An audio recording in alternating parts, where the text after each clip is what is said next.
আরে নতুন ছাদের উপরে উঠে কাগজ পেতে এসব আমি কি করছি? বাই দ্য ওয়ে, সকলে আমাদের নতুন বাড়ির হোম ট্যুরে এত ভালোবাসা দিয়েছো, thank you very much guys. নাও আমি বলেই ফেলি যে এর উপরে আমি কি করছি। আজ আমাদের বাড়িতে একটা কিউট সাবস্ক্রাইবার এসেছিল, সে একটা ছোট্ট বিজনেস স্টার্ট করেছে। তার নাম হচ্ছে অনন্যা। সে অনেক দিন ধরে বলছিল যে আমাদের বাড়িতে আসবে আর তার ছোট বিজনেসের থেকে আমার জন্য কিছু জিনিসপত্র নিয়ে আসবে। যেমন দেখো, প্রথমে রয়েছে পনির চিজ বার্স্ট পিৎজা, যেটা দেখতে কি সুন্দর লাগছে তাই না? আর আমি এটাই মনে করলাম যে এখন বেস্ট সময় একটু সেলিব্রেশন করার জন্য, কারণ আমি যেহেতু আমার নতুন ঘরটা তোমাদের সাথে শেয়ার করেছি, এই জন্য চলো একটু সেলিব্রেশন করা যাক। আর শুধু পিৎজা না, সাথে কিন্তু অনেক কিছু রয়েছে। বাই দ্য ওয়ে, কোল্ড ড্রিঙ্কসটা আমি নিয়েছিলাম, বাড়িতেই ছিল, আর সাথে ছিল অনেক কিছু। দাঁড়াও তোমাদের সাথে শেয়ার করছি সব কিছুই। আচ্ছা, কারা কারা পিৎজা খেতে ভালোবাসো অবশ্যই জানিও কিন্তু কমেন্টে।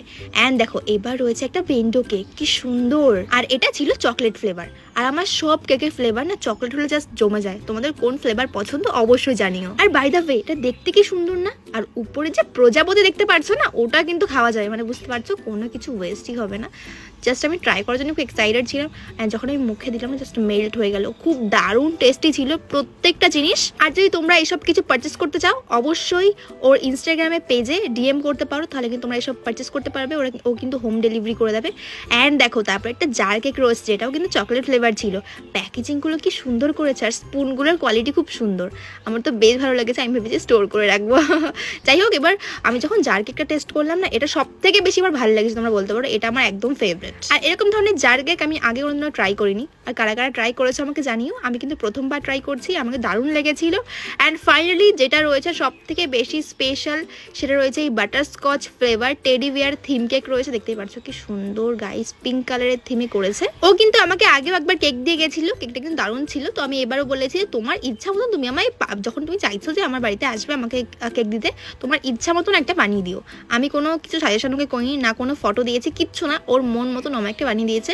আর উপরে টেডি বিয়ার দেখতে পাচ্ছ, এগুলো সব মার্শম্যালো ছিল, যেগুলো খেতে তো অবশ্যই সুন্দর। আর কেকটা এত টেস্টি ছিল। দেখো গাইস, আমি ভাবছি যে কোনো ওকেশন নেই, আমি কি হিসাবে ফটোশ্যুটটা করবো বা কীভাবে কেকটা কাটবো। তো ভাবলাম যে এখনই বেস্ট টাইম, কারণ আমার যেহেতু নতুন বাড়িটা শেয়ার করেছি, তো চলো একটা সেলিব্রেশন করার তো ইচ্ছাই আছে, মানে ইচ্ছা আছে, কি করেও ফেললাম। বাই দ্য ওয়ে গাইস, আমার নতুন বাড়িটা কেমন লাগলো জানিও। আর এখন কিন্তু ছাদ ঢালাই কিন্তু অলরেডি হয়ে গেছে, কিন্তু যখন এই ভিডিওটা করেছিলাম কিন্তু ছাদ ঢালাইটা হয়নি। দেখতে পাচ্ছ আমি রডের উপরে কিন্তু বসে রয়েছি, কালকেই ছিল ছাদ ঢালাই। অ্যান্ড ছাদ ঢালাই ভিডিও তাড়াতাড়ি আসবে। অ্যান্ড আমাদের কিন্তু দুতলায় কাজও শুরু হয়ে গেছে, সেই ভিডিও তোমরা পেয়ে যাবে। অ্যান্ড চলো, আমি তো অনেকক্ষণ বকবক করলাম আর খাওয়া দাওয়া করলাম, এবার ভাইকে চলো একটু খাওয়ানো যাক। ভাইয়ের পিৎজা খুব ফেভারিট, তো জাস্ট ওর তো হেভি লেগেছে পিৎজাটা, আর পানির ওর খুব ফেভারিট। অ্যান্ড আমার মতন ওরও এই যে জার কেক যেটা ছিল চকলেট ফ্লেভারের, তো ওটা ওর দারুণ লেগেছে, যেরকমটা আমার লেগেছে। দারুণ ছিল গাইস এটা খেতে। থ্যাংক ইউ অনন্যা, এত সুন্দর সুন্দর জিনিস আমাকে দেওয়ার জন্য, আর আমার দিনটা এত সুন্দর স্পেশাল করার জন্য। চলো এবার কেকটা কেটে সকলকে দেওয়া যাক। আর আমার পুচকু ভাইটা এতক্ষণ ঘুমাচ্ছিল, ওই জন্য ওকে ভিডিওতে দেখতে পাওনি। ফাইনালি এসে বসে গেছে পিৎজা খেতে। ভিডিওটা কেমন লাগলো অবশ্যই জানিও।